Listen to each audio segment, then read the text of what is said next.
Okay, Sean, obviously special teams have been a struggle for this team lately. The penalty kill specifically, like what goes into simplifying things and making it successful again? Well, I think it's really the details, and when you got four guys on the same page and know the fine details of the system, I think that's when you have success. And I think that's what we just got to get back to is really focusing on. It's the little things that make a big impact.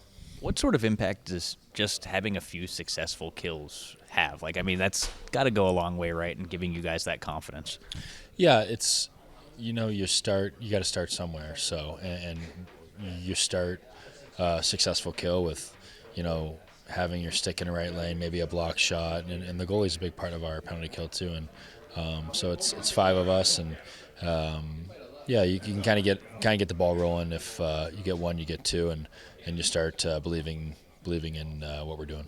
The first period and the starts have maybe been a big thing going back to early March, and I think Dean talked about it yesterday, and that analytically the starts have been pretty darn solid for you guys, but I believe you're being outscored 16-2 in the first period since March 10th. I mean, what's the difference between playing ahead and playing behind?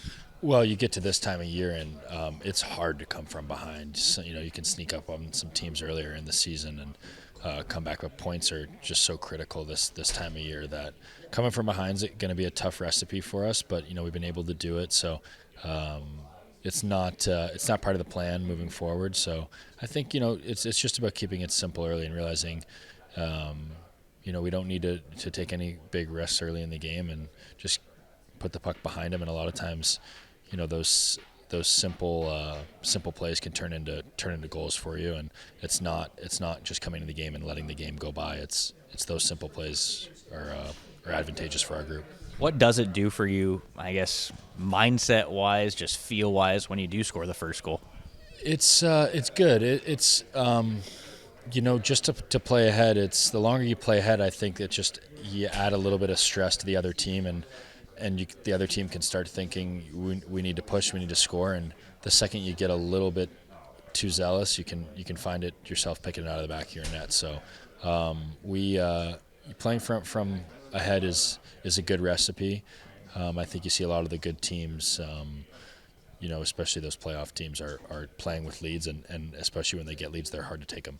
You've obviously been here playing this style of hockey before with the Boston Bruins. For those people out there that don't know how the game changes as you get closer to the playoffs and are pushing, what is the difference?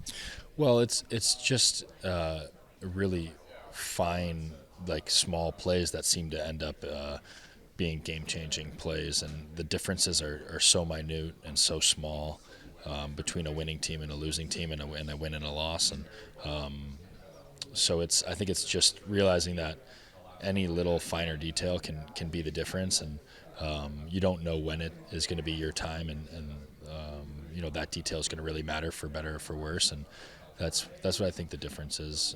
And we've been doing that, so it's been fun, and we stick to that. We're going to find ourselves in a good spot.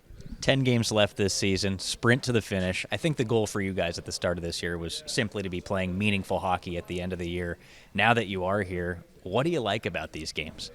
Well, you start to get that playoff feel back, and you've got some excited crowds. You've got buildings you're going into that are starting to gear up for playoff hockey. You've got we've got a healthy lineup. You've got guys gearing up to get back into the lineup. Other teams are doing the same.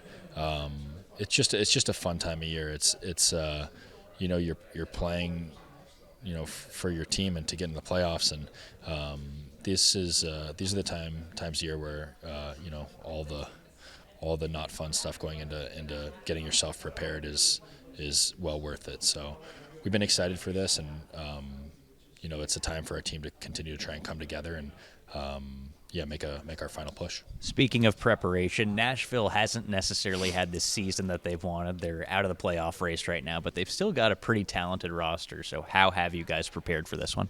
Well, yeah, like you said, it's these teams at the end of the year. It's some teams are playing for playoff implications, and others are playing loose and just going out there and playing, and who knows what can be an advantage in terms of mindset. So You just gotta like we talked about. I think a start's really important for us, just to get ahead and maybe make them think, tonight it's not their night. So that's a big piece of it. But a lot of good players over there, and if you give them an inch, they'll take a mile. All right, John. Thanks for this. Good luck tonight. Thanks, Dylan. Fabro, is he in or out tonight? He's in. Okay. And who comes out for him? Christensen. Goalie tonight will be? Elvis. Any other from the forward? Any changes there?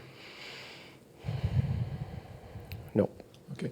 With Luke Cunnin, the stat sheet shows not a whole lot on there in terms of points, assists, and all, but and you got guys you really want to get in the line. What's he done to stay in the lineup for you? Provides energy, forecheck, physicality, great teammate.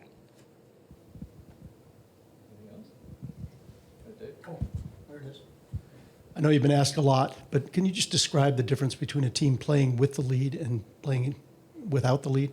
Is there Can't a remember difference? the latter one. Yeah. I don't know. Is there a difference? Maybe there's not that much. Our guys have been real good at doing the same thing, regardless if we're up or down. Would we rather be up? Of course. Hopefully we can do that on more of a consistent basis moving forward. The longer it goes, does it become more noticeable or no? Longer what? The longer the streak goes without having a lead? Is there a streak? There's a bit of a time. Yeah. Oh, is there? Yeah. I don't know. I don't know, so I don't know. Yeah. If there's a streak, hopefully it gets broken. Be nice to have a lead for sure. Thanks, guys.